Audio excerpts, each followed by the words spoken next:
strengthen it all.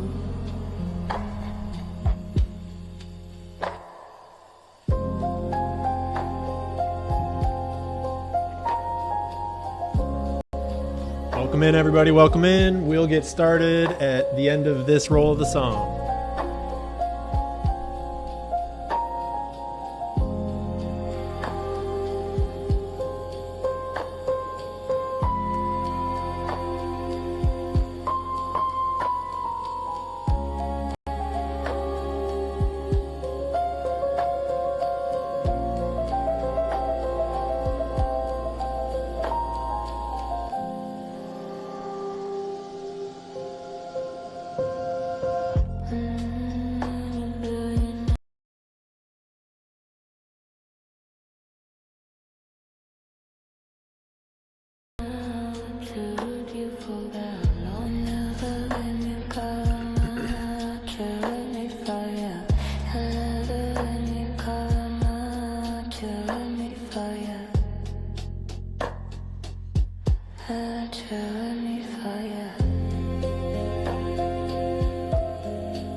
Information is the oxygen of the democracy. There's so much evidence out there that even if less than 1% is true, that would be enough to collapse the current paradigm and change the whole planet.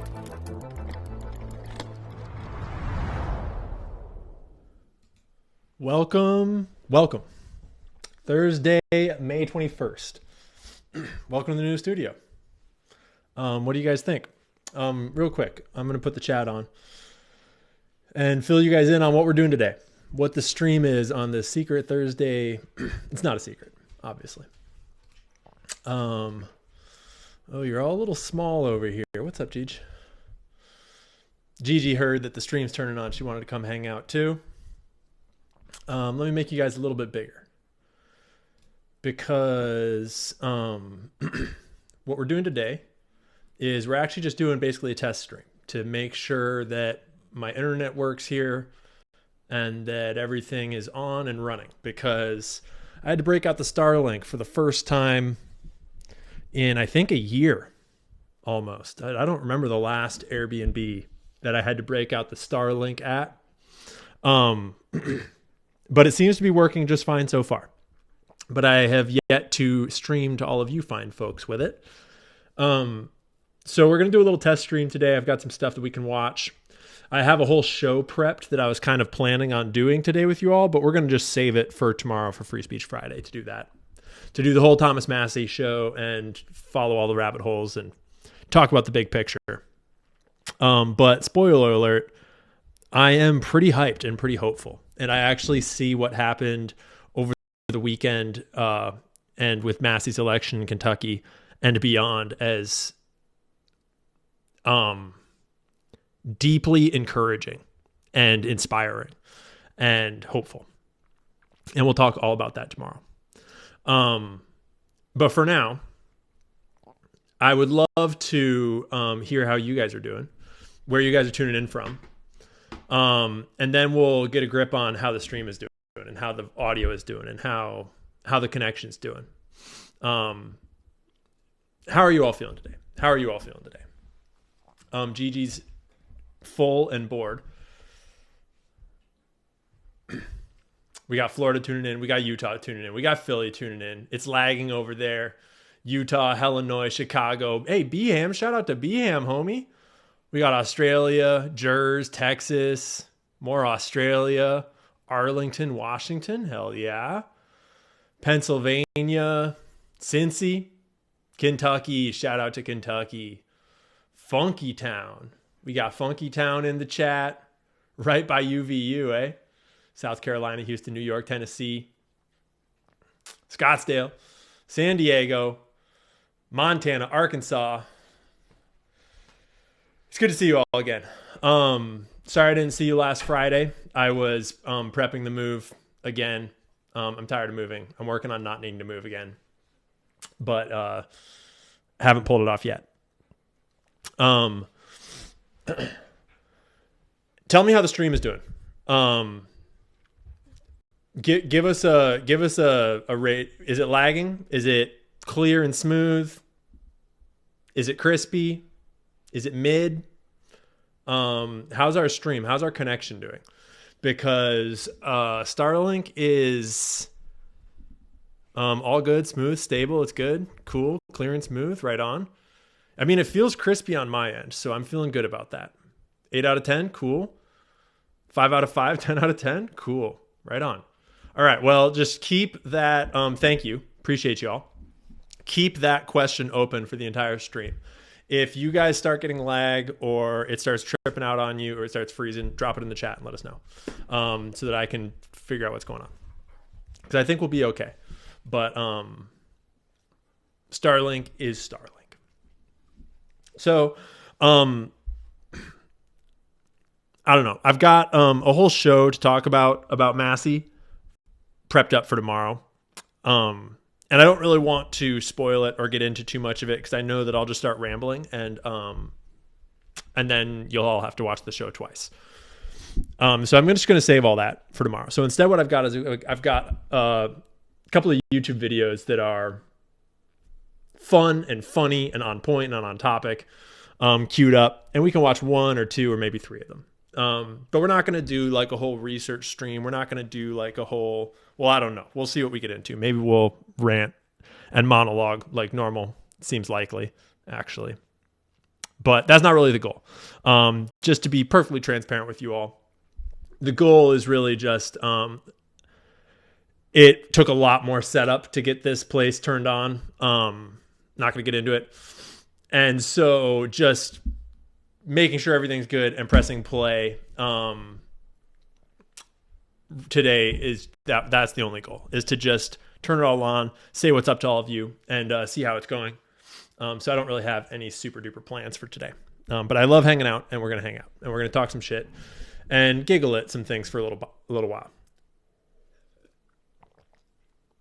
Yes, setting up Starlink is a pain in the ass. Fortunately, mine was already set up. I've been paying for it all year long without using it for like, I think it's been over a year since I last had to use it because I've been prioritizing good Wi-Fi at my Airbnbs. But Lady Lou, you ramble? No way. Yeah, guilty as charged. By the way, it's good to see some of the regulars in the chat. Good to see the homies. I see you. Gigi's now lying down, and I don't want to amp her up right when she's just calmed down.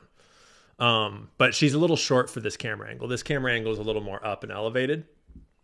If you couldn't tell, we're getting classy. We're getting classy in this joint. Getting ready to drop some classy ass bombs. And we're not going to watch it right now. I could do a whole show watching back this Tucker episode, but I've been thinking a lot about Owen Benjamin's episode on Tucker Carlson. And maybe what I'll do is I'll just pull up the thumbnail in case you're not familiar with Owen Benjamin and didn't see the episode. It was like 3 episodes ago. And I would think versus. Let me just give you a visual here. So this is Owen, and he went on Tucker like a week ago. And I I think it's one of the best podcasts that's been recorded in a long fucking time. I think it is such an interesting and wise and inspired conversation that also like moves at a million miles an hour. Owen thinks in so many funny, like sort of metaphorical jumps that you kind of have to catch up to the neural architecture that he's built to understand the world as you're listening to him in order to keep up with his rapid sort of theological or philosophical or just intellectual kind of bounces around topics. But Owen's an interesting character on the internet, in my opinion, because I had no idea who he was at all. Didn't know about his career, didn't know about his comedy, didn't know about his online stuff, didn't know about him getting censored off the internet. Nada. The only thing that I knew about Owen Benjamin is he's the guy that called me a fag for a solid 12 months when I first got on X, and was convinced. Well, I don't know what he was convinced of. Now, having watched his Tucker episode, I know what he was doing, and I picked up on it from the beginning too. But it was funny because he would just poke at me trying to elicit a response, and maybe he misidentified where my pride was or something. But it never came off as actually malicious or antagonistic. If you're like a man of any maturity and understand how dudes talk shit to each other. But I just thought it was funny, but I didn't know who he was or like what his background was. And I hadn't seen a lot of his content, except to know that he was, a funny kind of conspiracy theorist that had some good takes, but I hadn't really heard much. He eventually let up on calling me a fag and just kind of conceded the fact that I'm here and he has to deal with it. But in hearing this Tucker interview, it's so interesting what his perspective is on all this.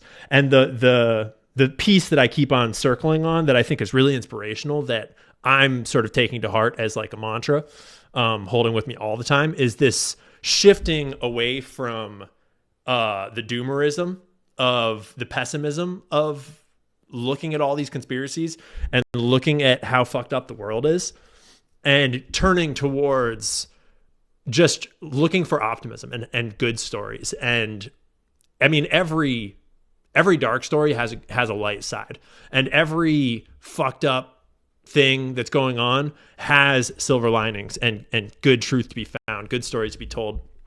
And a lot of it is just your perspective. And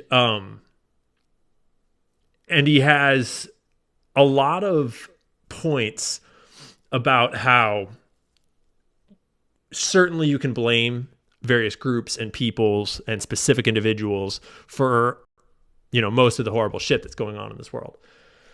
And that's cool, worth doing. But you can also, in every instance of something going wrong, you can also turn the lens inward at yourself individually and at your group and a culture and your country, and like everything bad that's happening to the US, we are letting happen to ourselves. Everything bad that we wish was better about our culture is in part carried by ourselves being a part of our culture. And certainly we do need information outwards about who's doing what and what's wrong in this world. But we also, I think we need a lot more introspection inwards too, into how can we be better and how can we like basically bypass the negative and just move towards the positive direction. And that's a lot of what we're going to talk about tomorrow with Thomas Massey and with the 4th District in Kentucky and the whole show that recently happened there. So just a huge shout out to Owen. I thought it was one of the most interesting conversations I've heard in podcast form in months and months and months. I almost never listen to podcasts anymore because it's just really easy for them to become repetitive, even when I love the people on them and I like the topics they're talking about. And I wasn't expecting to watch more than 5 to 10 minutes of this one. And I've now watched it through twice. And I think it's really cool. Huge shout out to Owen and Tucker for an awesome conversation If you haven't listened to it, go listen to it. It won't be everyone's cup of tea because Owen sort of like thinks, speaks, and sort of logically leaps in a very much sort of fast-paced and fluid flow state kind of way. But I love that shit. That's exactly how my brain works. So, yeah. Highly recommend. 2x me. Yeah. So anyways, just a little preamble of where the vibe's at. Something that I'm thinking about a lot these days because I'm just really sick of always forgetting to change our view to account for what we're actually doing here. Turning off half screen when we don't need it. No, I'm sick of the part of my job that has me constantly looking at all the evil in the world and just talking about that. Because it's important.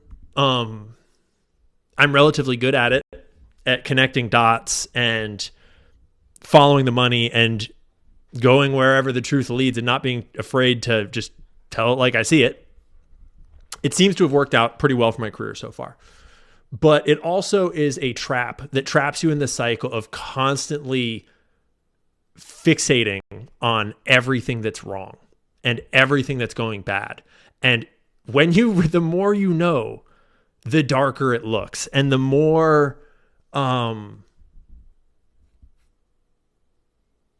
horrible humanity can really start to seem. You can really get very down about the human condition when you look at the big picture around the globe with a particular focus on the most evil nexus points of power, money, influence, and everything else, obviously.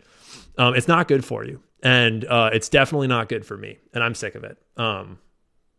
Plus, it's just like, how many times can we talk about the same abuses, the same genocide, the same lies over and over and over and over and over? And I'm not saying that I'm going to stop talking about it. Our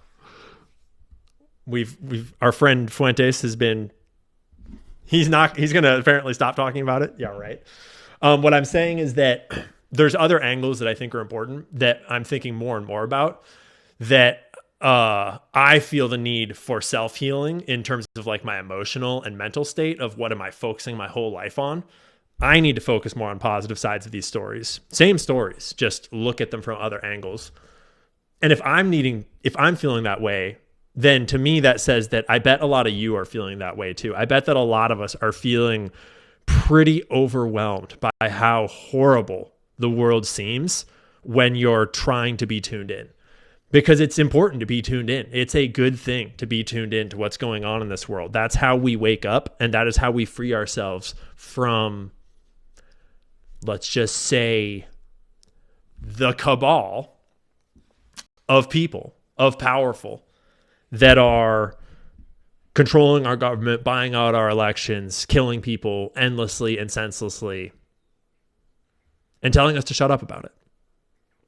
It's important that we are all awake and aware and paying attention. But oh boy, is that draining.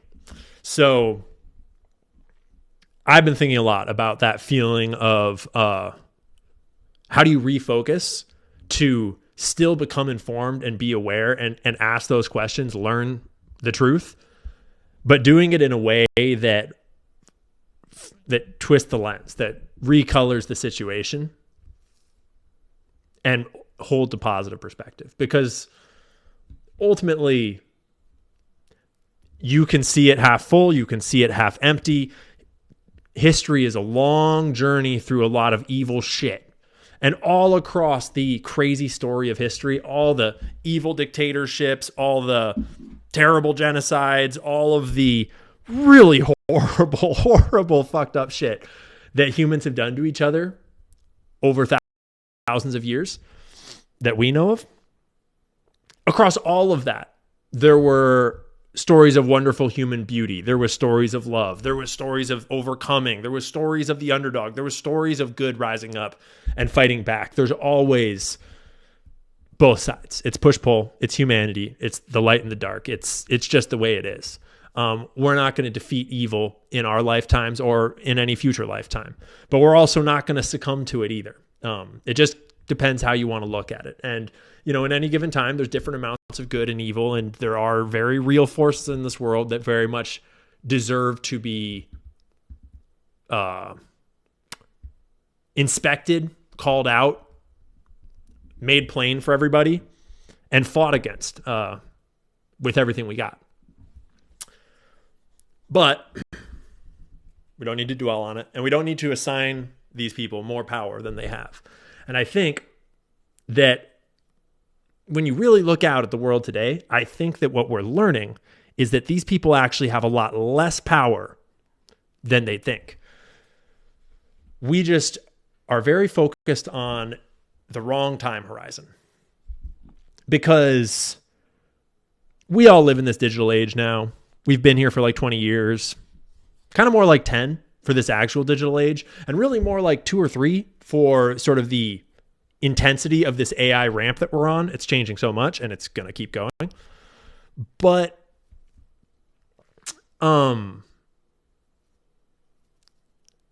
there's this enduring question about social media and technology and all this communication that we now have that we've all asked a million times. Is it better now, or is it worse? Rather, is it worse now, or can we just see what's going on, right?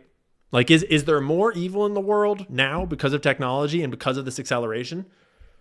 Or are we just all more aware of it because we all have it in our phones, and outrage and fear are the best at selling things? They're the best at getting views and your attention. Probably a bit of both, probably both true. But the point that I keep coming back to is, regardless of how much evil there is in the world in any given year, regardless of whether things are getting better or worse, things are definitely getting more technologically enabled. As in, everyone is getting more technologically enabled. The evil rich folks, very much more technologically enabled. But all of us are way more technologically enabled as well. That leads to very bad things and very good things. From a very technical, like sophisticated, like businesses, Palantirs, digital mass surveillance, like on that kind of scope of things, all the way down to the deeply like soul level. Where do you find meaning? And are you dopamine addicted? And are you like, is this taking your job? Like your personal life being affected by these technologies too. But I think we can all agree that if you choose to wield it, you as the average citizen anywhere in the world has the potential to make a way bigger impact than ever before. Not everyone is going to take the steps to make that impact. Not everyone is going to do anything with it. But I am a perfect example of someone that has made a very strangely outsized impact for where I came from by using technology to just try, right? And we're starting to see a lot of political campaigns springing up out of this digital space, out of this sort of decentralized space, if you will, of sort of more regular type folks, not necessarily always 100% regular, but more regular type folks, not so hand-selected establishment picks that are paraded around like little paper puppets, but instead just regular Americans that are like, hey, I have a big social media following, or I'm up to try, or I run a successful business, or I'm going to get in the race. And we are now seeing all of these sort of grassroots riser-uppers. We're seeing the rise of citizen journalism, right? We're seeing regular people just popping up out of nowhere, starting YouTube channels, contributing on Twitter, getting involved in X Spaces, contributing information, scrutinizing, exposing. It certainly comes with a lot of noise, a lot of noise. Signal can be hard to find at times, right? But it is clearly a trend towards increasing potential to make a difference. And tell me if you disagree, but the way I feel about it is we're looking at the wrong time horizon when you feel like everything's getting worse. Lots of things are getting worse. But every time I try to logic out how this technological revolution goes, it either goes entirely towards technological fascist, like that word's totally overused now, just military control state where you are in a literal gulag. They control everything. They control all, and you break the law. The drones come, they put you in the box, they steal your money, they torture you in secret, whatever it is. It like either goes all the way to the digital gulags, or you can't control the people. Like you either have to control the people 100%, or technology will set them free. They will set themselves free. It just doesn't seem like it when you look at a 3-month time horizon or even a 1-year time horizon. This is just my opinion. But suppose there's a million civilizations out there in the universe somewhere at some time. All of them different. But suppose that all those million civilizations invent electricity at some point, because it's out there, it's like possible. They're smart. They invent fire. They make food. They look different, but whatever. Imagine there's a million civilizations that invent electricity and a million different civilizations that start figuring out what you can do with electricity. Basically, any civilization, any grouping of beings that create a society where you can communicate remotely with each other, that's what this is. It's just a remote communication system. And any civilization that makes a remote communication system would have to go through all the same things we're going through.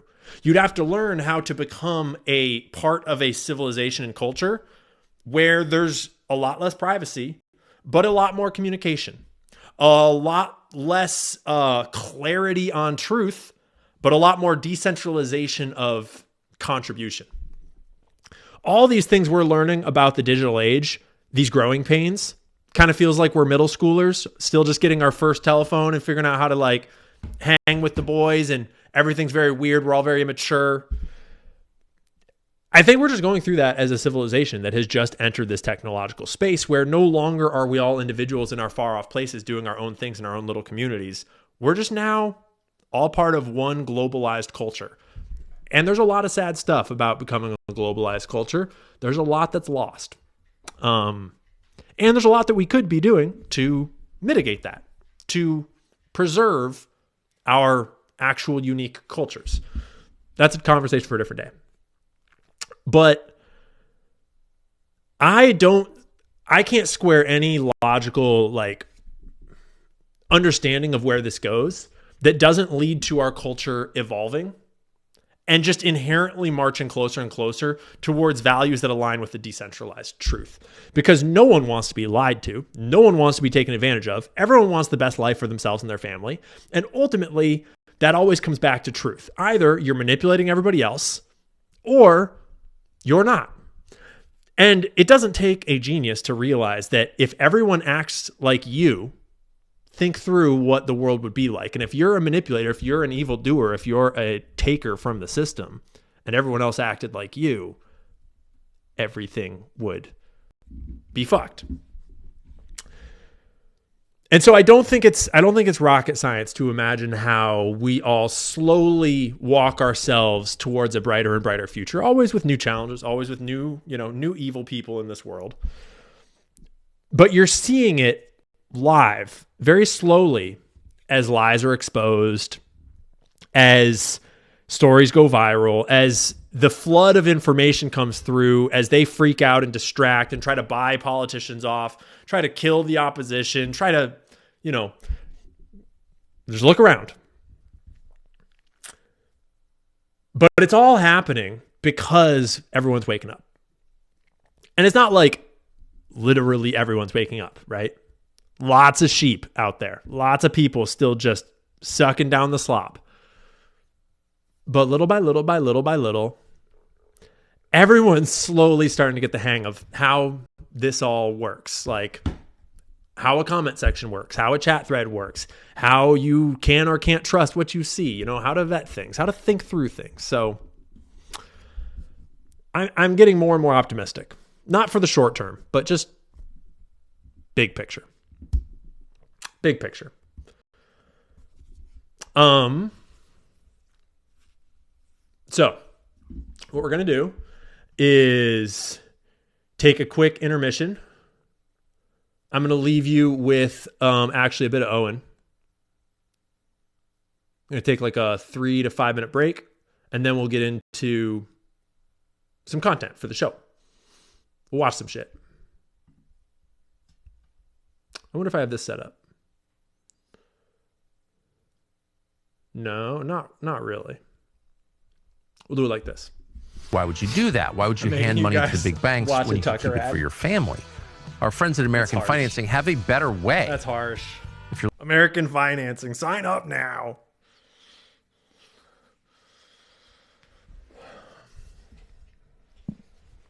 Yeah, now an intermission to the intermission. An ad break from the intermission. But yeah, if you haven't watched Tucker and Owen, great episode. They talk a lot about like these deeper spiritual truths, human things, the nature of sin, and sort of like all the myriad ways it actually rears its head in human life. The lessons you learn as you grow up. Very, very cool episode. Now, let's take a vote.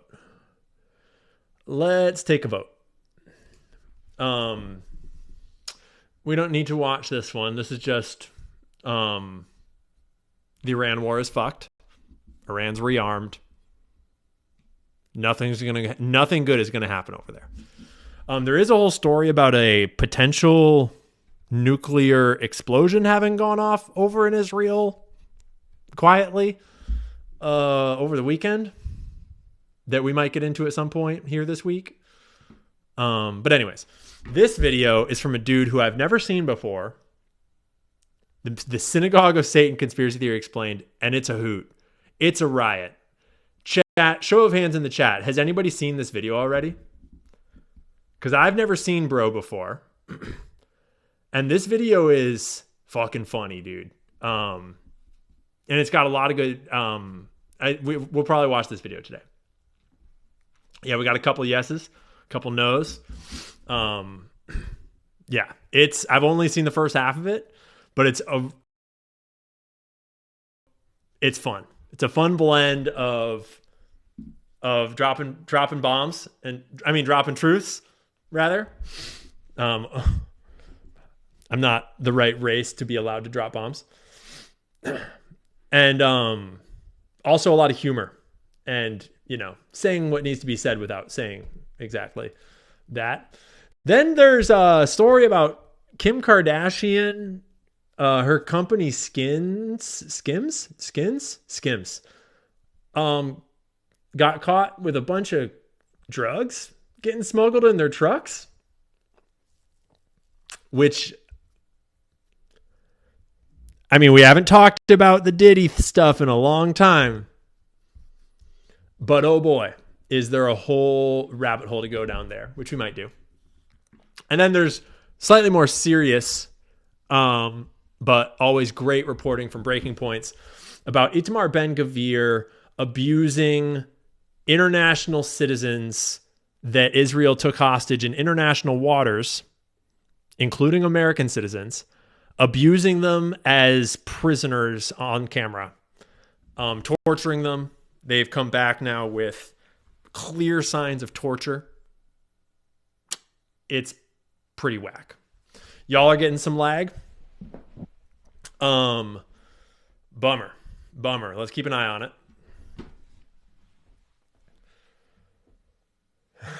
It is a sneaky little stream.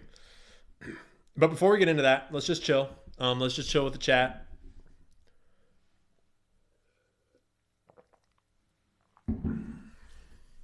Do you guys have any strong feelings about which one you'd rather watch first? Very glitchy. No lag here. Kind of in and out for some of you.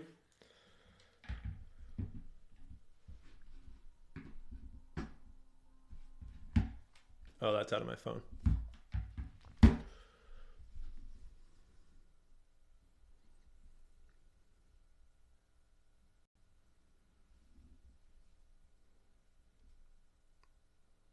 Cool. First one? Yeah, for sure, right? Yeah. That's my vote too. That's my vote too.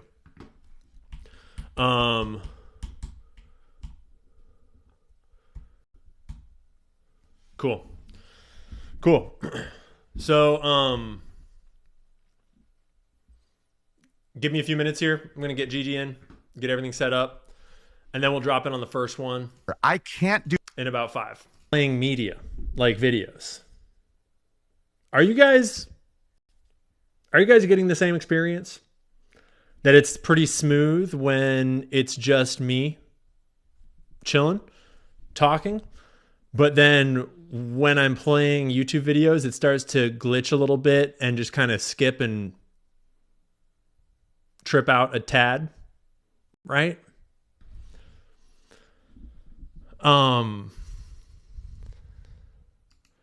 I suspect I know. See, this is why I wanted to do this test stream today, because I had a feeling that this internet would not be able to keep up with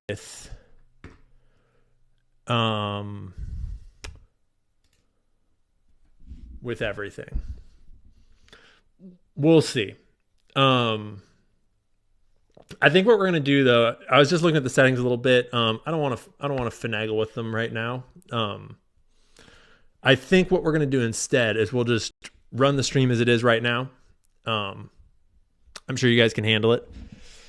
And then when I'll watch it back and examine my settings and analyze it more carefully before tomorrow. But we'll just live with it for today. No glitches here, but I'm behind. Don't worry, you'll catch up. Okay. So, yeah, Owen's the man. He's on point.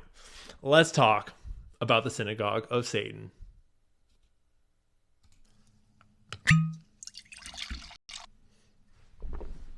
Yeah. All right, let's talk about the synagogue of Satan. Will somebody hit the spooky music, please?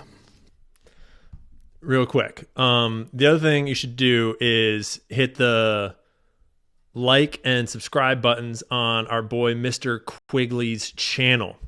I don't know how he's only at 28.6K subscribers, and this video rightly has 330,000 views.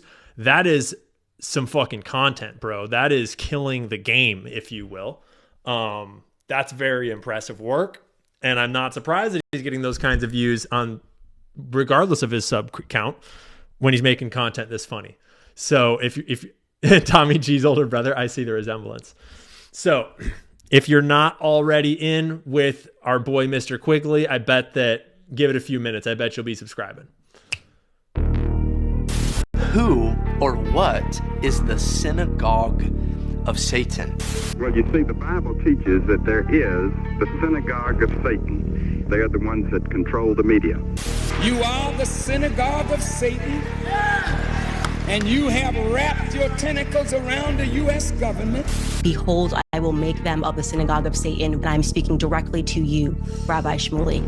What if I told you that there's a secret cabal of powerful people controlling the planet? The Rothschilds. Committing false flag attacks against innocent civilians. 9/11. All in service of an ancient demonic cult. Bohemian Grove. Offering blood sacrifices to bring about the Antichrist and the apocalypse. Homosexual amphibians. And what if I told you that this group is called the Synagogue of Satan? Are you completely out of your fucking mind? What? What is happening right now? I'm setting up the video. No, I get that, but what is this Synagogue of Satan crap? Like, what are we doing after this? The Nazi base on the moon? And I mean, look at this thumbnail. What kind of brain rot YouTube clickbait bullshit? Real quick, look at this thumbnail, bro. If you're blackpilling, if you're feeling down, if the Kentucky 4th District election has you feeling like there's no hope, a little perspective. This is the thumbnail for the video. It's this with the words Synagogue of Satan giant across the screen. That is being served to me by YouTube on their front page in 2026. Let's just say that kind of stuff was not being served on YouTube even 2 years ago. It does look like Gavin Newsom, doesn't it? I don't know if that's intentional or on accident, but so I'm just saying the very existence of the conversation, the slipping of the filters, the noticing, it's at unprecedented levels. And it's got a long ways to go as a conversation before it's mature and before it has matured in all of our awarenesses, understandings, and actually filtered out to making a difference in our culture. Right now, we're just learning the language still, most of us. Still learning the basic facts of what's even going on. But we've come a long way from just a few years ago. And also, I want you to note, if you're not a creative or a creator, just note the rhetorical tactics that he's using. Don't presume that when he makes fun of something, he's making fun of it. And when he says this, he's saying just that. Just be aware this man is clearly playing some pretty high quality YouTube games. Bullshit is this thumbnail? What kind of a moron would click on something like that? Don't look at them. Look at me. This channel is supposed to be about vaguely serious socio-political commentary, right? Why would you think that I would want to do something about the Synagogue of Satan? Well, because some people, not me mind you, but some people seem to think that this conspiracy is anti-Semitic.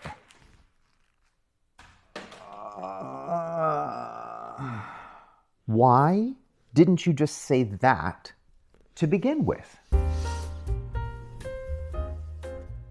So you've probably heard people throwing around the term Synagogue of Satan lately, and you're maybe a little curious about what all of that means. The Synagogue of Satan is a shorthand for a conspiracy theory that says that there are a bunch of powerful people running around doing a bunch of evil shit and wearing the Jewish identity like a skin suit to protect themselves from criticism, which is a totally weird and unfounded thing that definitely doesn't have just an overwhelming amount of evidence to support it. For the Definitely not.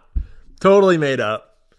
And it makes me think of the quote that's just going to live forever from Tucker and Owen, where Owen says, the people that don't like conspiracy theories, the people that use that word as a pejorative, they're the conspirators, right? The people that don't like conspiracy theories are conspirators. They're the people conspiring. Like, duh. Uninitiated, for those of you that are not from a Christian background, allow me to very briefly explain the religious component of this idea. The phrase Synagogue of Satan is actually a biblical reference. It appears exactly twice in the Bible, both times in the early chapters of the book of Revelation, so damn near the end of the book. Now, these chapters are a series of letters that were allegedly written by Jesus as transcribed by the Apostle John and were sent to a series of small Christian communities throughout Asia Minor during the early years of the church. And the verses read as follows, Revelation 2:9. And I know the blasphemy of those who say they are Jews and are not, but are a synagogue of Satan. And Revelation 3:9. Indeed, I will make those of the synagogue of Satan who say they are Jews and are not, but lie. Indeed, I will make them come.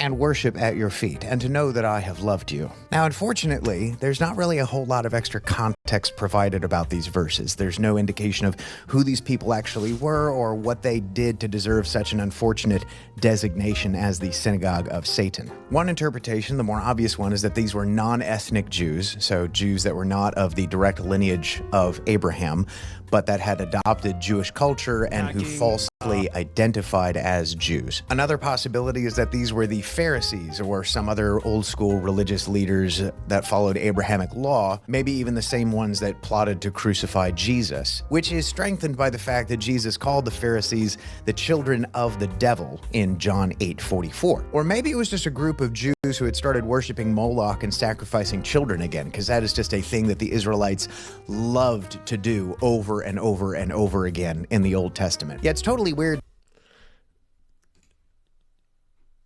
that people think Jews are running around sacrificing children these days, given how many times they claim to have done it themselves in their own holy book. But the reality is, it's crazy how many anti-Semitic conspiracy theories are actually written in Jewish religious books directly, like as their actual history, as their actual rabbinic conversations about theology and about their own laws and trying to figure out what they should do with themselves. It's a whole rabbit hole that I'm personally going down a bit more on the side, and I think we should probably all go down a bit more on the side. Is that these two verses in Revelation are completely open to interpretation. Nobody actually knows exactly what they mean.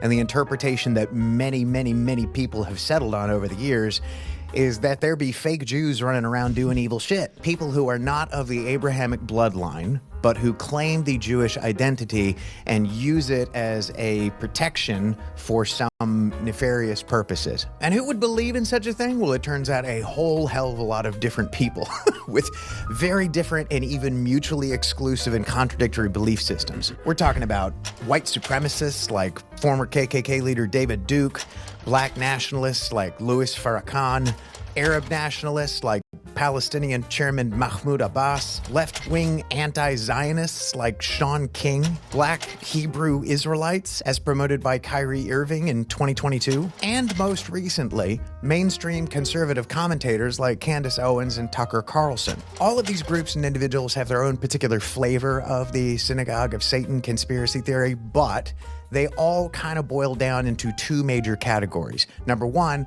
the genetic lineage argument, which just says that the Jews that are around today are not the actual bloodline descendants of Abraham. Or the more esoteric, spooky, satanic one that says that the people that are running around calling themselves Jews, whether they're Jews or not, are sacrificing children to Moloch in exchange for power and influence. And we will get to that one in a second. But first, I want to quickly address the genetic argument. The most popular version of the genetic argument is called the Khazar theory, or the... You think he's watched Europa? What do you think, chat? Based on bro's looks, how far down the rabbit hole do you think he is? Do you think he's watched all of Europa? All like 35 episodes or whatever? I think probably. I think he's probably at least seen the first 3 episodes. Right? I think so. The Khazarian Mafia hypothesis, which proposes that modern Jews, and Ashkenazi Jews in particular, are actually the descendants of a multi-ethnic Turkish group called the Khazars, which converted to Judaism about 1,200 years ago in the 8th century. There's also the very controversial 2008 book, The Invention of Jewish People by Shlomo Sand, professor of history at Tel Aviv University, which argues that most modern Jews descended from converts to Judaism across the Middle East and Eastern Europe, rather than from a single displaced population. So where do I personally stand on the genetic lineage argument? Well, there's people in the chat asking what Europa is. This is a piece of internet lore in the red pill, J pill, Israel pill journey, whatever you want to call it. That's also kind of a funny joke in lots of ways. There are 2 different Europa, The Last Battle documentaries.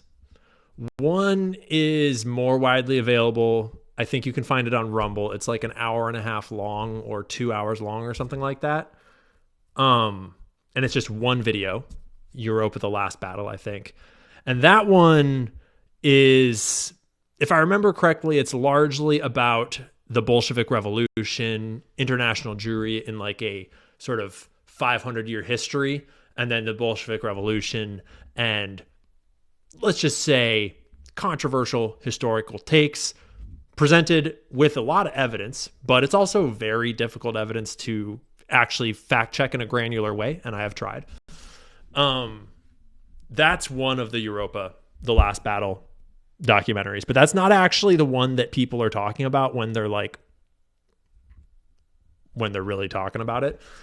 The actual Europa: The Last Battle documentary is spread out across BitChute.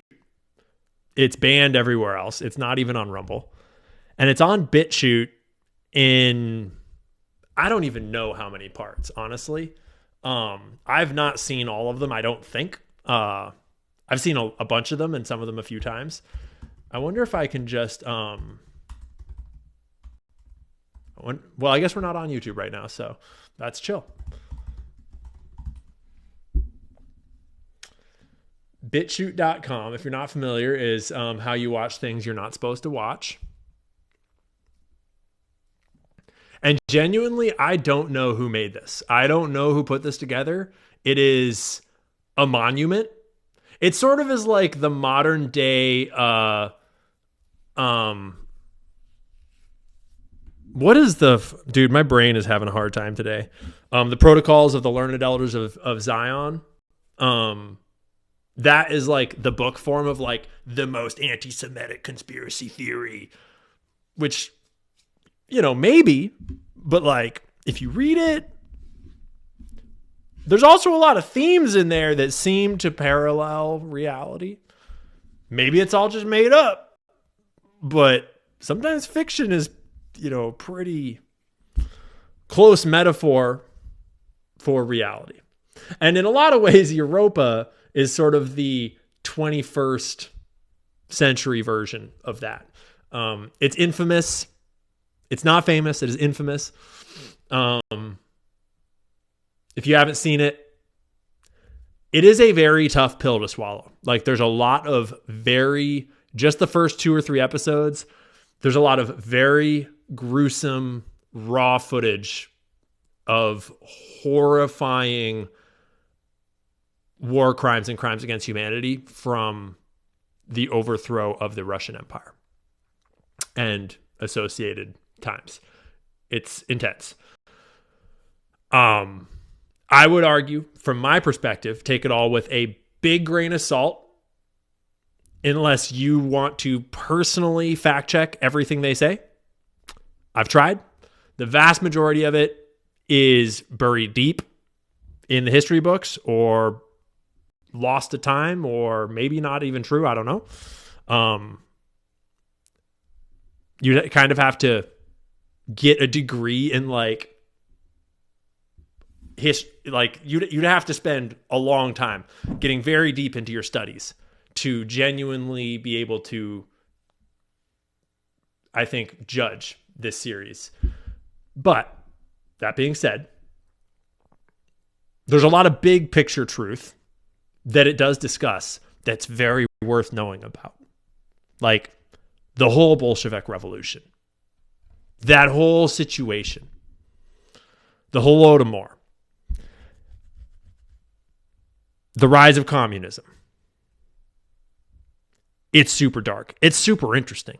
It's far more nuanced than like most internet memes give it credit for. But yeah, that's what Europa is. This is not an endorsement of everything it says. It's just a funny meme in my mind. And I've viewed it and taken it. And I look at it the way I look at most sources online, which is that could be true, could be not. Does it align with other things that I can source from other sources and start to understand it better? One thing I know for sure is you're not supposed to watch it. You're super not supposed to watch it. So that's what Europa is. And I was making a joke, essentially saying, do you think this guy is that far down the rabbi hole? Stacy, I didn't see where you're off to, but peace out. Thanks for stopping in. Always good to have the friends in here. Somewhere near the corner of Who Fucking Knows Street and Couldn't Give a Shit Boulevard. Yeah. Look, I already did a whole video on why the idea of a distinct Jewish racial identity makes absolutely no sense, so I'm not going to spend a ton of time on that here. If you're interested in that topic, go check out that other video. I'll leave a link in the description. But in short, anyone of any race can convert and become fully Jewish. Not just a member of the Judaic religion, but a full naturalized member of the Jewish ethnic community. Just ask the Trump family, baby. Yeah. Community. But also, and perhaps more importantly, there is no direct, unadulterated, pure sample of Khazarian DNA, and there certainly isn't a sample of Abraham's DNA that we can compare to anyone alive today and say, oh yes, this person is a real Jew and that person is not a real Jew. That isn't a thing. So the whole genetic argument is a question that cannot possibly be proven, which makes it incredibly boring and stupid as far as I'm concerned. What is more interesting to me, and probably to you as well, is the other side of the conspiracy theory. The idea that there is a group of powerful people, maybe real Jews or maybe not, who are deliberately and strategically using the Jewish identity and especially the memory of the Holocaust to gain favor and power, to manipulate world events, and to shield themselves from criticism. And that version of the conspiracy actually has some legs to it because, man, Jewish people be doing some evil shit these days. Yeah, I was worried that he was gonna like try to dance around it for a second. It's like that part of the conspiracy theory might possibly be kind of like, open your fucking eyes, bro. Look around you. Yeah, pretty much. This is a YouTube movie. That is a title in a YouTube movie. Evil shit these days. I don't know if it's monetized or not. I have YouTube Premium, so I don't know, but I assume it's monetized. It's getting suggested to me. It's got 300,000 views. I think it would be easier to dismiss the whole pedophilic Jewish cartel running the world and sacrificing children to Moloch thing if there weren't just a butt ton of examples of weird, creepy shit that people who claim the Jewish identity were up to these days. Whether they're... Before we get too far into this, let's just clarify one thing too. Let's just clarify. It would seem like there is definitely some Jewish people doing some very evil things, probably including satanic things, definitely including pedophilic things. We got a whole set of files on that, millions of pages, all a hoax. There's definitely lots of evidence of cabals of Jewish people doing evil shit that is like straight up demonic and sort of on this like deeper conspiracy theory train he's talking about. But let's not pervert the concern that everybody has in their own ways about what's going on to pretend that it's only about like the super conspiracy of like a pedophilic elite of demon worshiping fake Jews. There's a little bit of that going on, and they're a huge problem. And they're obviously friends with all the other people that are part of the problem, but they're just a part of the problem. To clarify, the vast majority of people that are doing evil in this world right now aren't sacrificing babies to Moloch. The vast majority of evil people in this world that are on that team, that are helping that empire reach around the world and manipulate everything, most of them are just evil pieces of shit. A lot of them are naive. A lot of them are young. A lot of them are manipulated. A lot of them are just stupid, right? Most of them aren't sacrificing babies to demons. And they're still a huge concern, right?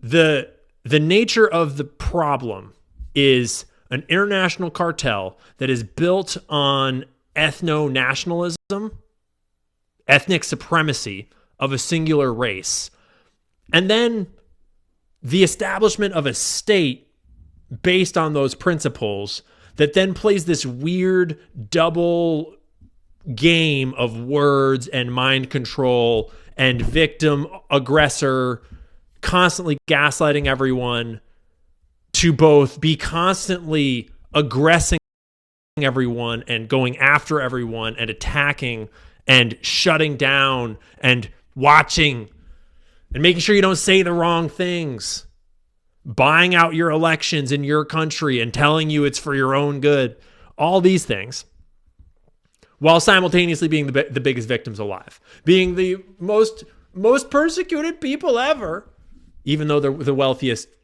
ethnic group in the world. And they are wildly overrepresented in banking and the establishment of the Federal Reserve, the entire debt-based banking system that our entire world runs off of, usury, not a Christian banking system. The vast majority of that problem, of that, what I really see as a global mafia, a globalized mafia that has now been, it has seeped its way into the actual state apparatus of the dominant empire in the world, which is the American empire. And it's done that not just through Israel infiltrating and manipulating America, but also just through Americans themselves. Many of them American Jews, a lot of them not Jews. Some of them Laura Loomers masquerading as Jews.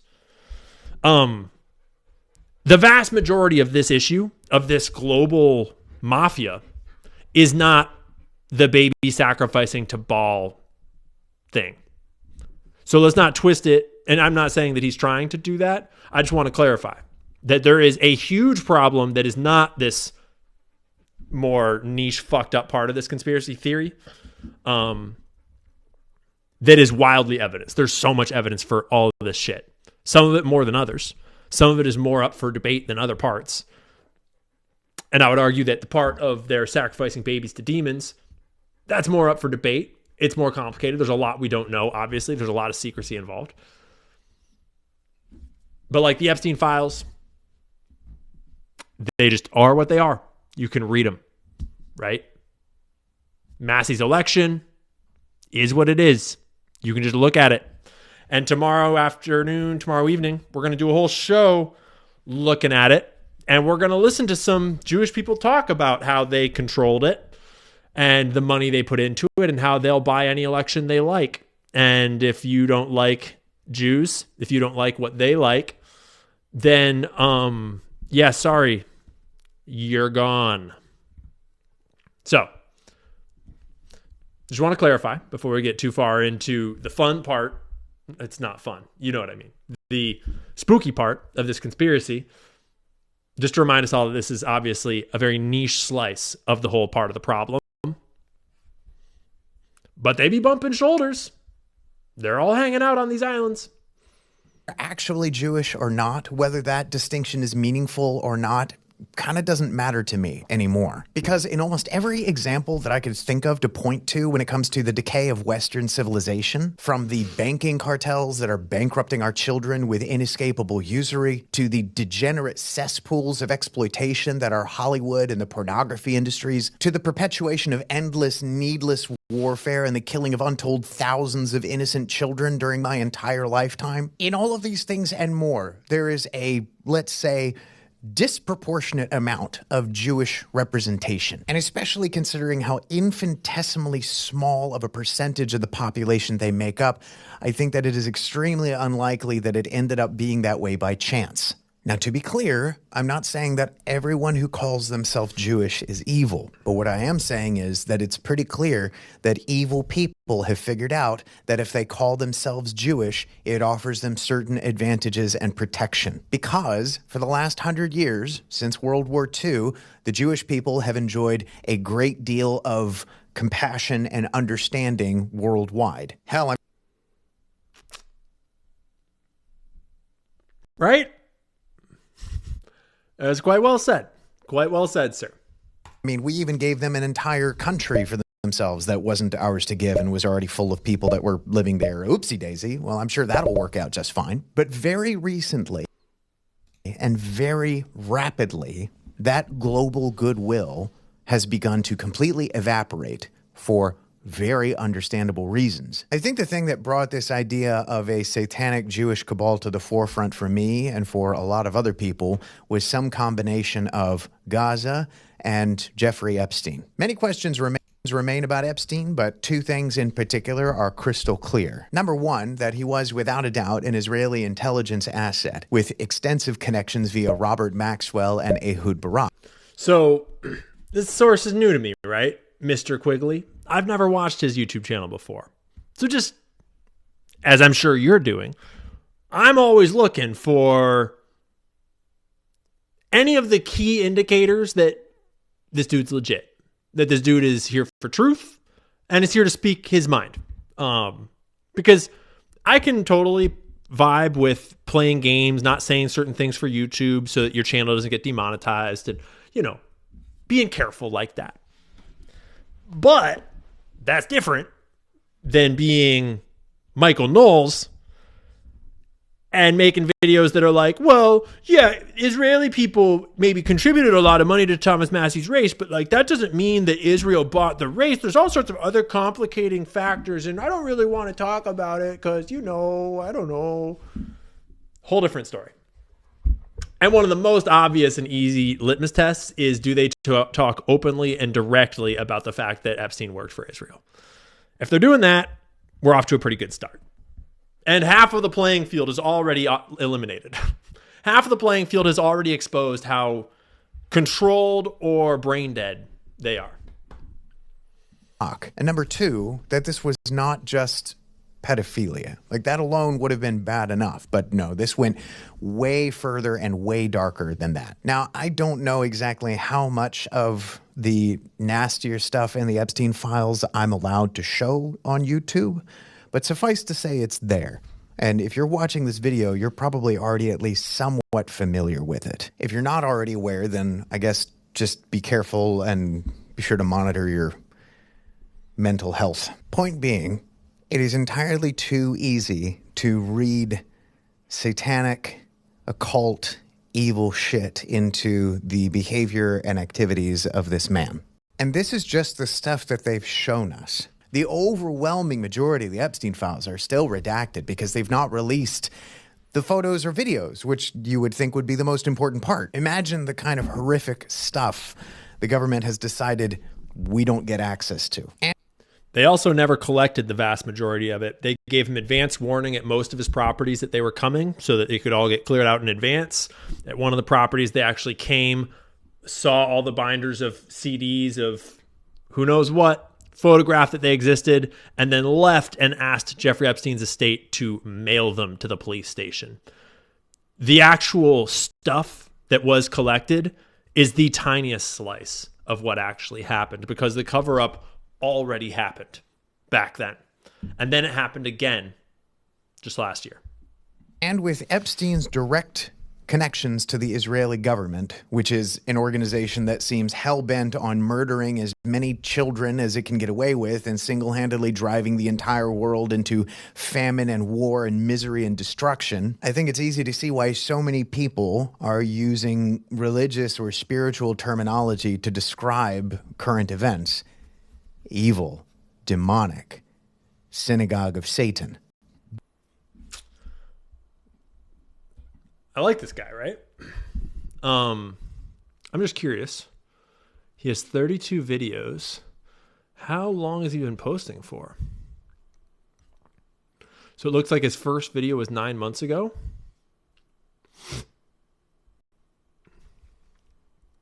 Grinding. Still grinding, and then he hits it. That's a good thumbnail. Oh, he's the guy that made this video. Holy shit, bro. His next video is called No, Israel Does Not Have a Right to Exist. Here's why. So, I was curious how long he's been making videos for. because we'll talk more about this in the future, lots of times. But I am a big believer in more of us regular folks starting to make content, just starting to add voices, because when you log on to X, you get this deluge of Israeli propaganda coming from all of their Israeli mouthpieces. But ultimately, there's only like 20 of them that actually have video cameras and faces and actually can pretend to leverage any real influence. The rest are just bots and trolls and faceless accounts. And there really is a critical mass element to this public square where, imagine if it was just Candace Owens and Tucker Carlson, and that's it. And no one else was here. No one else was talking. No one else was investigating Charlie Kirk. No one else was doing anything, right? They would be drowned out. They would look like pariahs. They would look crazy. A lot of us would still tune in and still pay attention and not care about that. But a lot of people wouldn't, because they would be too solitary. The more people, the more regular folks you get empowering ourselves by using these technologies to just add to the conversation, the more the institutionalized empire shills get drowned out and become irrelevant. Because if we're just having a whole big conversation of us regular humans talking about regular human thoughts without all their bullshit thought control, they become irrelevant. It's only because they actually occupy a significant portion of the dialogue space that they're even relevant at all. That's why they need institutions like the Daily Wire and Turning Point USA, PragerU, to sort of keep everybody in their content spaces, because that's the only way that they have any control or relevancy over what's getting discussed and what's being said. And the more of us that wake up and choose metaphorical violence, one might say, make some content, make some videos, make some audio, contribute something, do some research, whatever it is, the more we all get, right? Danks is a great example of this, right? Danks and Bays, Real Bays, so Bays and Danks, and there's this whole cadre of homies like that have popped up on YouTube just in the last year since Charlie Kirk. That is a great example of exactly what I'm talking about, of like just dudes from all walks of life, women too, that are all just like, I can jump in, I'll like my hat in the ring. And some of them are seeing more success, some of them seeing less. They're all helping each other out. They're creating this whole other content sphere, and it's so fucking cool to watch. And they've got great takes. They're doing great research. They're contributing. And then because they're contributing in video format, it's so much easier for a bigger account like me to take one of their videos and share a clip of it, right? To take Danks' live stream and react to it. And suddenly I can help him get more exposure because he's doing something that brings value to the conversation. Whereas if he was just an anon on Instagram, like messaging me like, hey, Ian, you need to talk about this one issue that I really care about. Read my whole DM so you know how important my issue is. Like, obviously I can't, sorry. But when you are making video content about it, when you're contributing to the conversation, everything changes. And it's really cool to see. And basically I was scrolling to be like, how long has this guy been doing this? And like, what's his vibe? What's his story? And I don't know him. I don't know anything about him. This is the first video of his that I've seen. But what I am looking at here is, it looks to me like I'm seeing someone that had the right skill set and personality to be good at this, and then worked at it for several months, learning thumbnails and probably the art of what he's doing and what works and what doesn't. And, didn't get any major hits. And then made a video that had a great thumbnail, great title, right on time, very topical. They got picked up by someone and got some viewership. And then, boom. A regular person can very much do this kind of thing. And who knows? Maybe he's like some Mossad psyop. I don't know. But that's not what I would be led to believe based upon what he's saying. Homie seems pretty on point. So shout out to you, Mr. Quigley. It seems like you're doing great.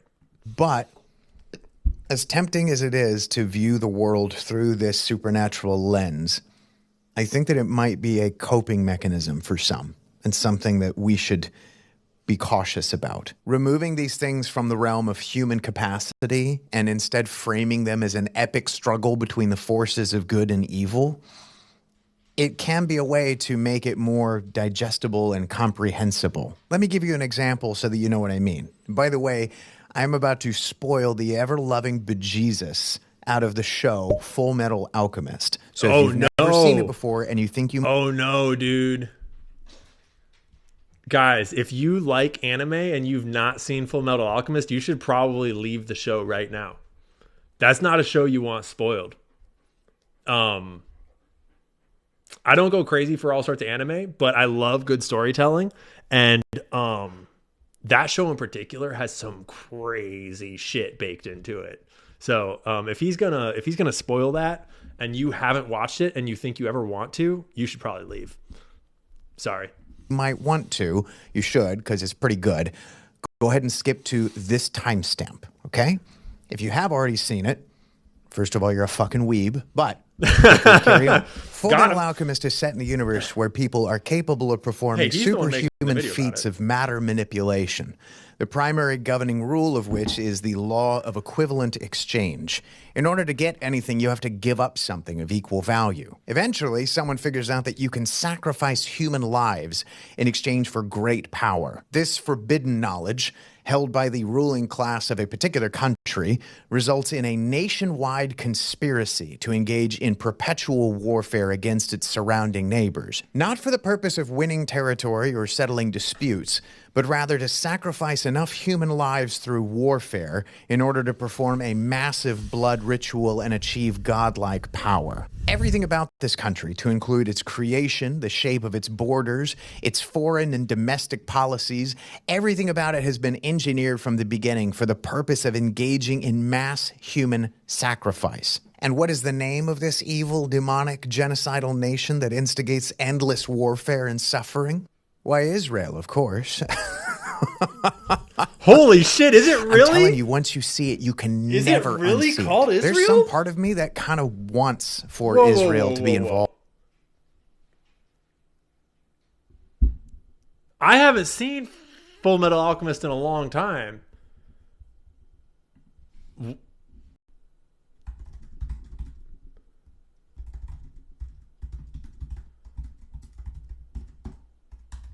No way.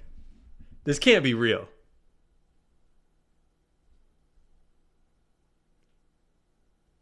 No, it's called Amestris, bro. Okay, so he's telling a joke. He's telling a joke. It's called Amestris. It's the kind of thing though where it's got the 7 deadly sins like baked into the lore and the naming of everything, and it's got all so it's got a lot of like symbology baked into it, into its storytelling and lore, and so it's the kind of thing where I would not be surprised if they had like used some biblical terminology or framing and actually called the nation Israel. Very possible. The metaphor he's referring to 100% on point. But it's not actually literally called Israel in the show. I was about to lose my gourd. Someone in the chat asked, where can you watch it? Just look up Full Metal Alchemist. It's a very, very famous like anime show. There are 2 versions of it. There's 2 different versions of it, I think, that have 2 different endings that are made by different people or something.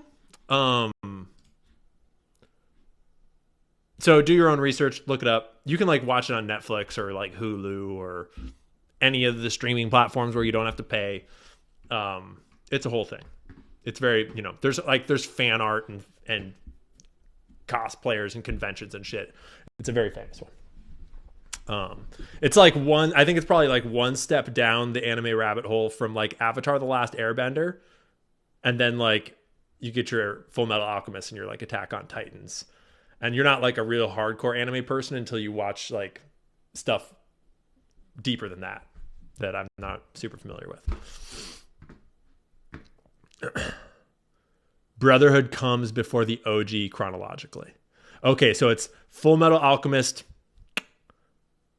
is the original, and then Full Metal Alchemist Brotherhood is a prequel series.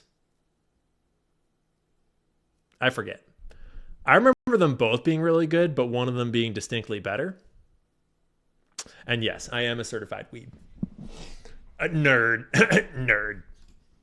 In some weird, creepy, demonic worship shit. Because at least in the Full Metal Alchemist universe, the killing is intelligible. It's part of a plan. It serves some kind of purpose, horrific though it may be. And the evil entity behind all of it is something real, something tangible, something that can be fought against. It's a story of good struggling against evil, human triumphing over non-human, which is so much more palatable than the situation we find ourselves in now. Because in our universe, if there is no supernatural entity, if there is no Satan or Baal or Moloch, that means it's just humans doing evil shit.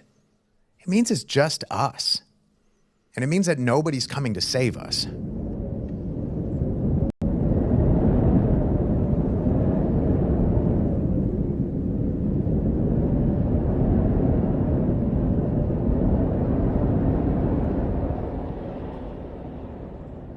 Everybody wants to believe that they're a good person, right? And not just a good person in their normal everyday life circumstances, but people probably want to believe that they... There's an interesting comment in chat here. Nerds have a moral compass. Where'd it go? It's a celebration, bitches. Said nerds typically have a moral compass. I'm going to jump off that for a second. Because I think you're kind of right. There's a lot. Bill Gates, maybe not.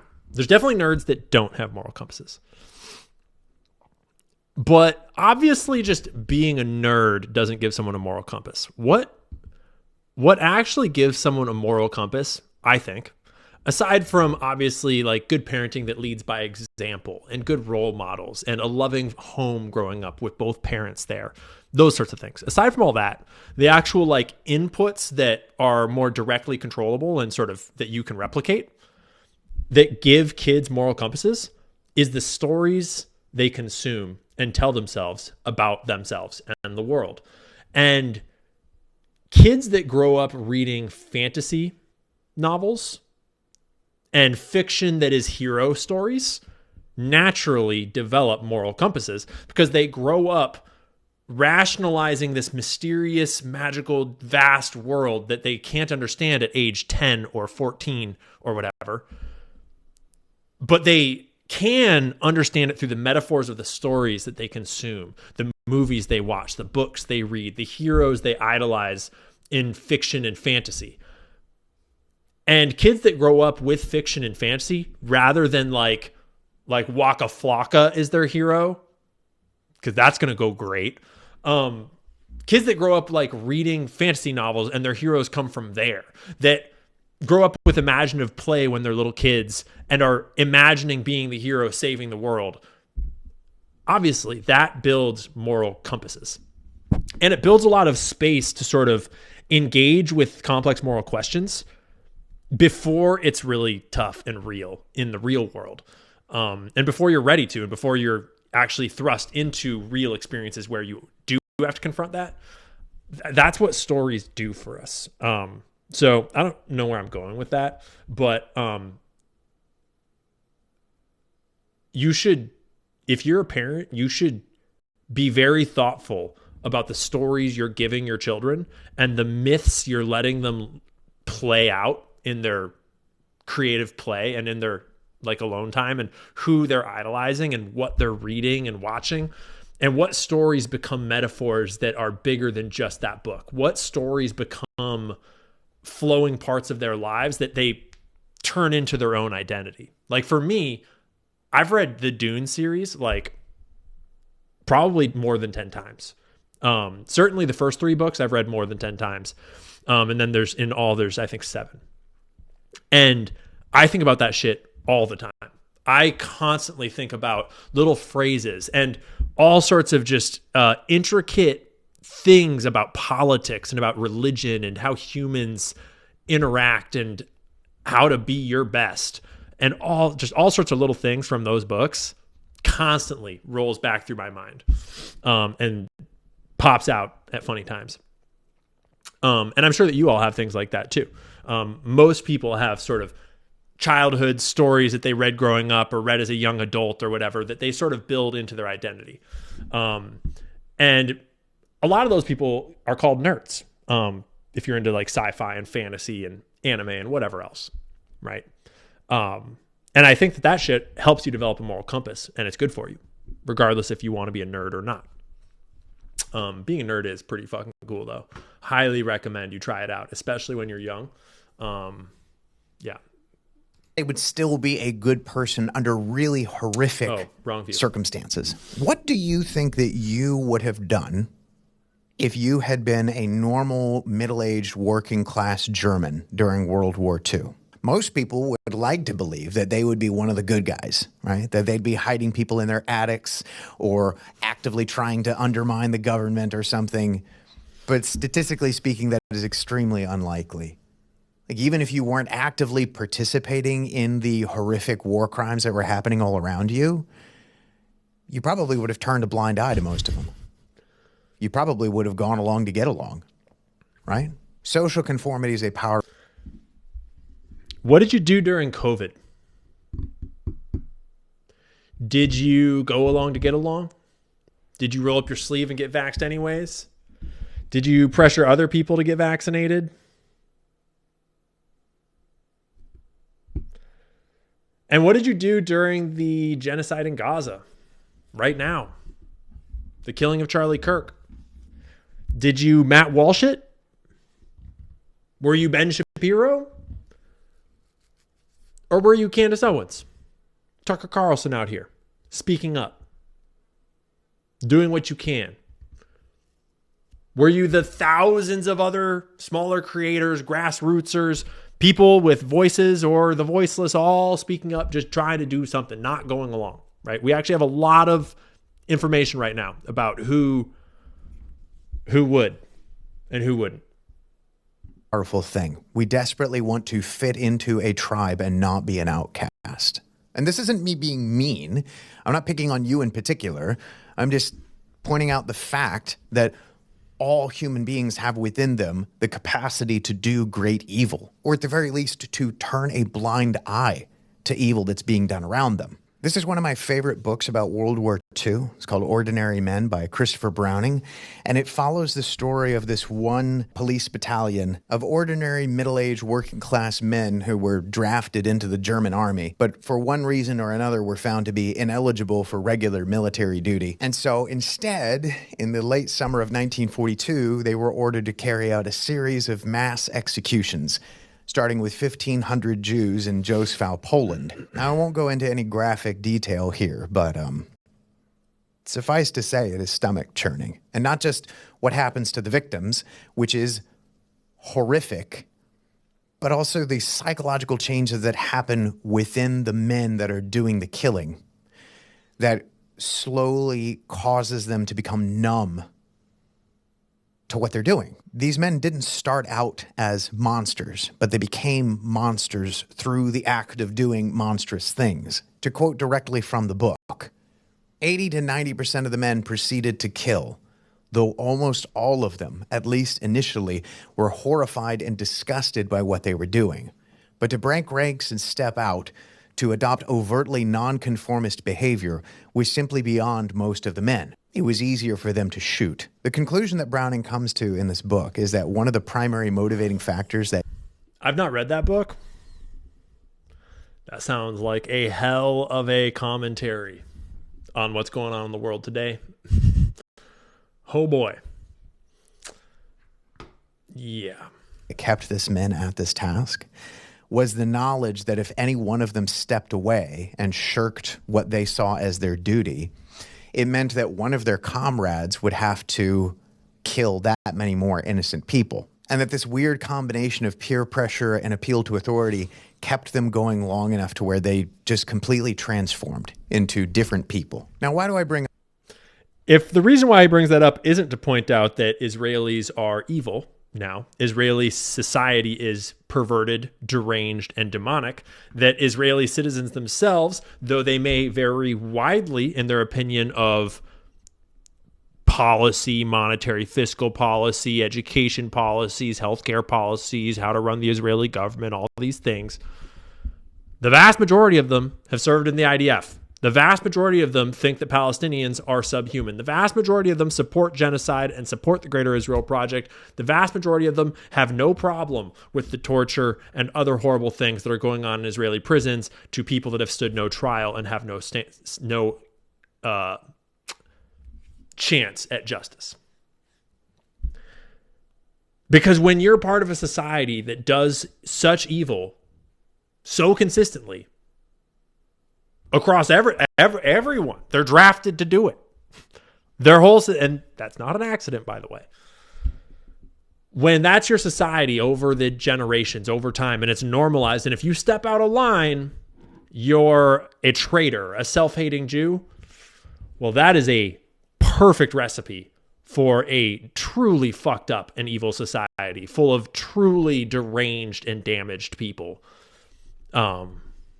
Yeah, if that's not where he's going with it, I'll just take it there for us. I figure that's probably where he's going. Up this book because it's one of the few pieces of media about World War II that I've ever engaged with that depicts the average German soldier as human, a flawed human, yes, but human nonetheless. So when we look at the average IDF soldier as they bomb or shoot children or turn Gaza into a parking lot out of pure sadism, or we look at the average Jewish oligarch destroying the environment or degrading our culture, it's tempting to look at these men as demons, as non-human, as monsters. And this is where the synagogue of Satan framing comes into play. We want to think of these men as something fundamentally different than what we are. We crave the comfort of that belief, of believing that we are not them, and we could never be them. But the scarier thing... This guy's sharp. And the more uncomfortable thing, and the thing that I think we need to grapple with if we're ever going to solve this issue permanently,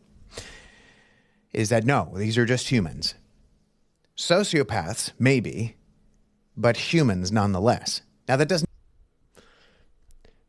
Demons need your human body to inhabit. They don't exist on their own. And that's not coming from like a Christian theology perspective. I'm not well versed on Christian theology. That's just coming from a basic metaphoric storytelling perspective of this is a useful metaphor to frame how the world works so that you can live a better life and be a better person. A lot of religion, you can take it from a religious perspective, or you can just realize that when you have good storytelling framing around your life, it makes you a better person, and it makes everything make more sense, and it helps keep shit together. It helps stop people from being evil, helps encourage and incentivize them to be good. It's a trick we've used on ourselves for thousands and thousands of years. And whether or not you believe in the actual divinity of God and the actual theology of your chosen religion, I support believing in your religion, especially if it's Christianity. But I also support, if you can't get all on board with the religious part of it, I highly support just getting the metaphor side of it because it's super useful. And the metaphor of demons is extremely purpose-built and functional in society. And it only gets more and more functional as modern society evolves and as these things take over our brains and as we move into the digital world. I think a solid understanding of the metaphor of demons and demon possession, and like he's saying, how we are all human and everyone is susceptible to the demonic.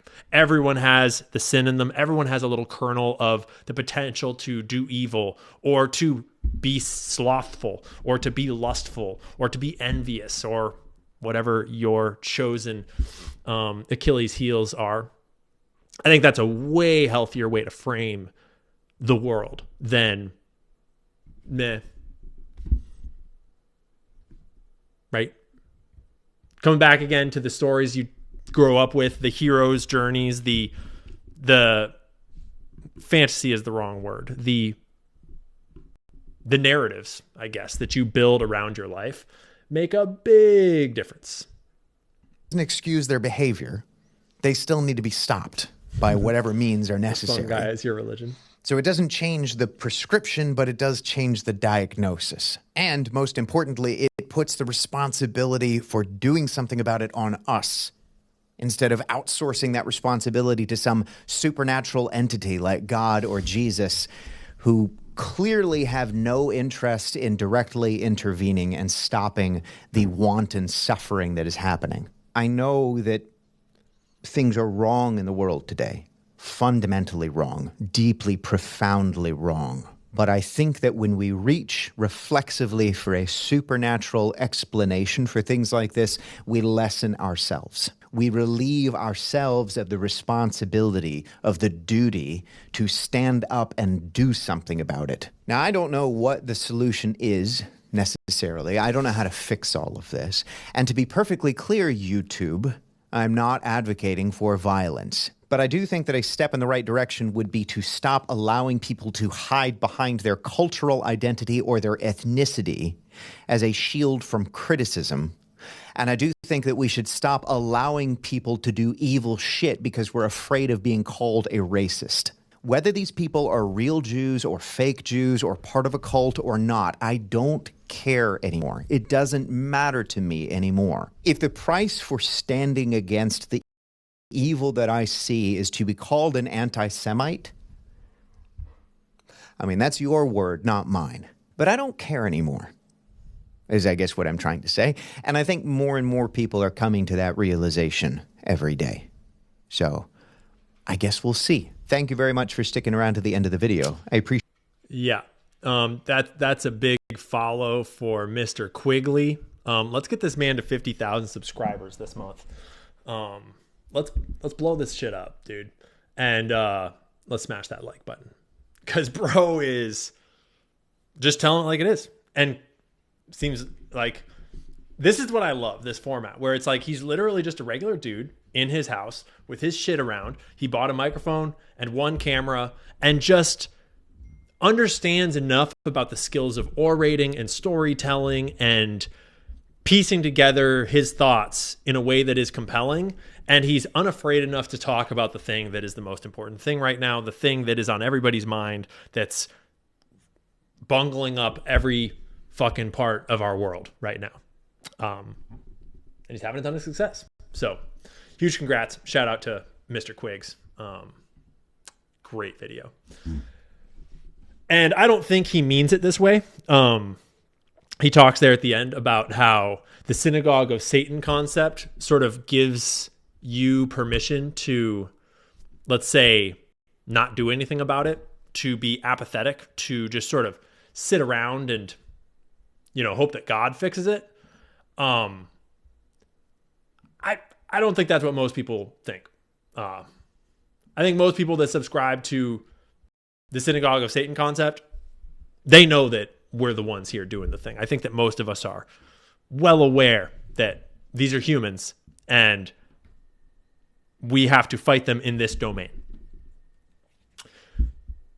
But rhetorically, I think that the reason why I say I don't think that he is missing that is because rhetorically, it's important to point that out still for all of us, to remind ourselves that this is our fight. This is our struggle, right? Whether you believe in God and Jesus or not, or whatever you want to believe in. The way I see it, the sort of non-denominational way that I look at it, is that we are here to grow up. Whatever we're here to do, we're here to live this story out as humans, and we're here to try to do it as best we can. And you can either go down the evil road or the good road, right? Call it whatever you want. And if everyone goes down the good road, we all grow up real great. And we make an amazing society. And humanity evolves and matures into an amazing, flourishing species. If we all go down the shitty road, we all tear each other apart. And you get a pretty awful situation. And all humans have both wolves in them, right? And we all make our choices. And we all have our temptations and our sin. And we also all have our inherent goodness and our humanity, our soul, our little conduit to God, you might say, where you can hear what's the right thing to do all the time in your soul, unless you shut it up real hard. And so the way I look at it is we're all on this journey together of growing up together, and we're supposed to make the mistakes. We're supposed to fight the evils. We're supposed to have the hardships. We're supposed to have these factions doing terrible things so that we can learn about how this works. So that we can learn what it means to live in a society. So we can learn what it means to have a parasitic international criminal organization hiding behind an ethnic identity that's actually just ruling the world through compromised debt-based banking systems and fake funny money. For example, just little things like that. These are all things we need to learn. And these are things that any society would need to learn. Anywhere in the universe. If you invent money, you're going to get a Jew coming along and figuring out how we can clip that coin, so to speak. And obviously, that's a joke. Not all Jews clip coins. But I thought it was pretty funny.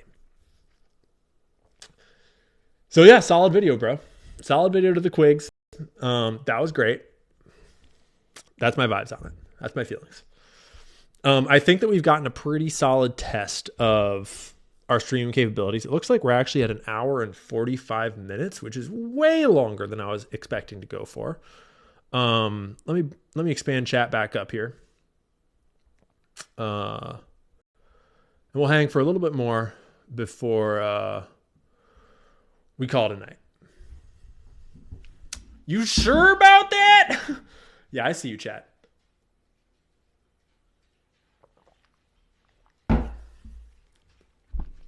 And yeah, I purposely don't talk too much about religion. I'm never really going to talk about religion from a denominational standpoint because I am certainly no prophet and I certainly am no religious, what's the word I'm looking for? I'm certainly no authority. And I don't want to be. And I have no intention to be. And my religion has never and certainly will never fall into a tidy little box with a label of like, I'm this denomination of this religion. That's just not who I am. And even if I was, I don't view content as a game of convincing you that what I think is true. I see content as a game of presenting information that I think is true or good or fun, not bad, deceptive, or evil, in a way that is enlightening or challenging or thought-provoking or helps us all understand a little better. And you do that by thinking it through, not by me telling you what's true, but by me sharing my perspective, sharing my sources, sharing my information, and then you think for yourself and come to your own conclusions, right? And religion is one of the most important places to do that because religion is the easiest way to manipulate people. It's the oldest way to manipulate people. And I think, honestly, that a lot of religion is actually just a personal journey that you're supposed to go through for yourself, with God, yourself. And I think that everybody getting in here to tell you exactly what's what and exactly who's who and exactly what's real is like kind of sus sometimes. Because ultimately, this is all the creation. Regardless of which religion you're in, this is the world. And whatever creator story you got, this is the world that was created. And so therefore, the creator of your choice is literally all around you. And if you just look at this world, that is primary source information about what's really going on out here. Whereas dudes on the internet telling you what's religiously true, what God is, what to believe, what is and isn't this and that, like that's a dude on the internet, okay? Whereas when I go out and smell the flowers, right? When I live in this world, when I see how this world works, think with my own brain, feel with my own heart, listen with my own soul for that little voice in there. I think that is way more primary source information. And I think that that's a journey that we're all supposed to go on, of learning to listen for that voice that is God or the universe or whatever you want to call it. Rightness, what's right and good. And examining the world and trying to figure out how it all works. And I think that if you figure a lot of that out, you can become pretty damn spiritually enlightened. But it's not my place to tell you what to believe or how to be enlightened or anything like that. So I kind of avoid talking about actual like religion. And I don't really consider myself a part of any specific religion. But I'm a huge fan of Christianity. And I definitely stay adjacent to it. I kind of think of myself like a hermit camping outside of the city of Christianity, because I think that Christians are just sweet, wonderful people. And I think that Christians are probably the closest of the Abrahamics to having sort of like the right rules, the right amount of rules figured out. Whereas like, yeah, we'll just leave it at that. And I think that if I am going to serve any purpose in talking about religion online, it will be to welcome atheists and science-minded people and liberals to not be so scared to approach religion and to come stand next to the city and just hang out. Hang out near the walls, make some friends. They're cool people. And when you really think through the metaphors that religion gives you to internalize, to live out, it's like, shit, those would all make society a lot better if we all lived those. Like, oh shit, yeah, actually, if we all did just get a little bit more biblical, the whole world would be endlessly better with far less suffering and far more generosity and security and safety and kindness, right? And obviously, every religious institution has had horrible things. There's been, pedophile scandals and this and that. I'm not talking about the institutions. I'm talking about like the actual faith, the faithful, the people, the good folks of this world that believe in God. They're wonderful people. And as a person that was raised as an atheist far away from religion, that then came and sought it out and made friends in those camps and tried to absorb as much as I could, and I'm always still absorbing more. I think that if I'm going to serve any purpose around talking about religion, it's going to be to try to welcome other atheists to just come hang out, guys. Come talk about it, because like there's something going on here for sure. And even if there's nothing going on, even if it's all just it just all evolved from a little speck, bloop. Even if that's true, all the story metaphors that religion are culturally extremely important to build into your society, and without them. So there's a utilitarian aspect to it too, that even if you don't believe any of it, it still from a utilitarian standpoint is extremely useful to have. And I think we should have more of it, personally. Just not the TPUSA kind. Just not the kind that Erica Kirk is selling to you for $29.99 or whatever on the website.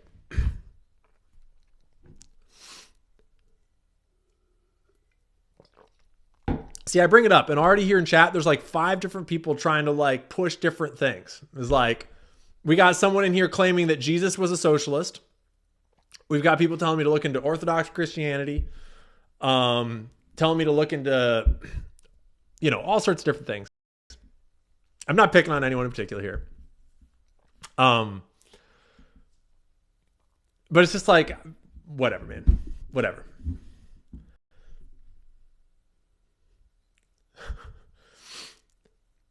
Maybe Jesus was a socialist, but realistically,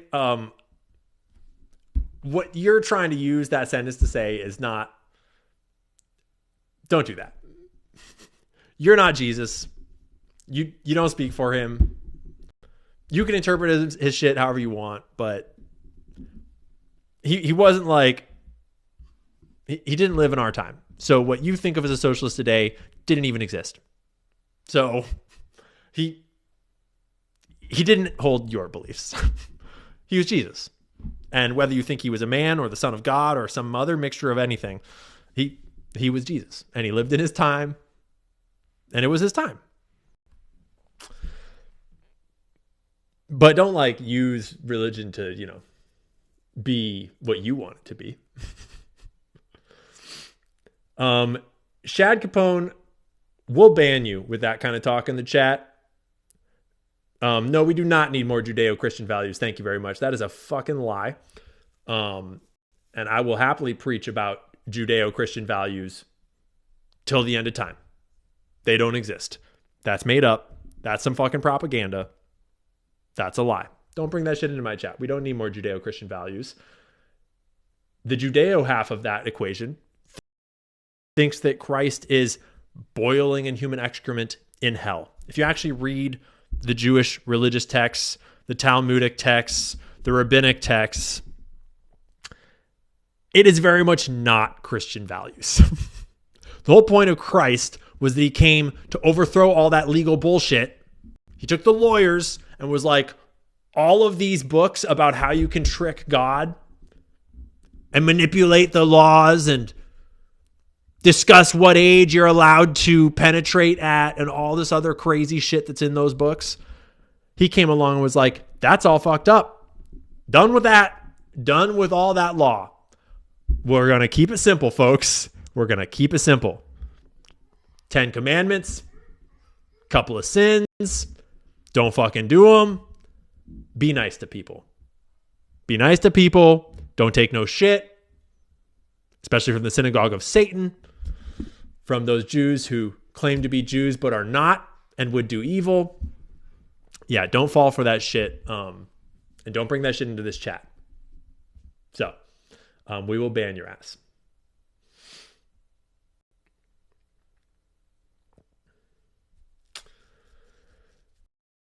Yeah, that's how I feel about it all. And I think that's pretty much where we're going to close the show at for tonight. That's the vibe. That's where we're at. I got to get dinner, and I don't know why, but Gigi's whining at me over there. Even though like the door is literally open, she could go outside and go hang out if she wanted to. What's going on, Gigi? I think she just wants attention. Come on up, Gigi. Come on up. I'm reading chat. Come on up. Come on. Come on. Yeah, come on up. Yeah. Come read the chat with me before we go to bed. Yeah, it's good to see you all here too. Thanks for coming and tuning in. I don't know how many people tuned in. I've not really been paying attention to that kind of stuff. We've just been chatting, testing the stream. I'm going to watch it back and see if we were glitchy, see if the audio is okay. Because obviously I love the studio. The studio is a vibe. It's cool. It's getting a little dark out. I'm going to have to figure out the evening lighting in here. But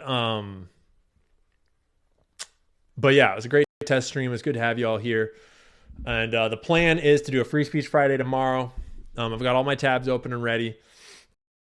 We'll probably do it a little earlier in the afternoon tomorrow. We'll see. And then now that the studio's set up, hopefully I'll be seeing you all a whole bunch more all week long. Get a lamp? Like up there? I could maybe go for it. I wouldn't want the lamp to go off the top of the screen. That'd be weird. So if it was like, if it was like a little lamp, like, you know, yay high, that sat up there on, oh no, did we lose our focus completely?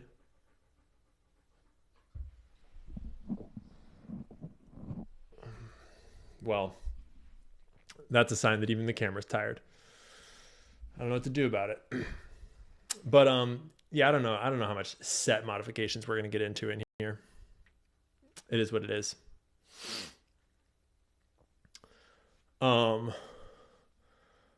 Just I love lamp. Bro, Anchorman came out like 25 years ago.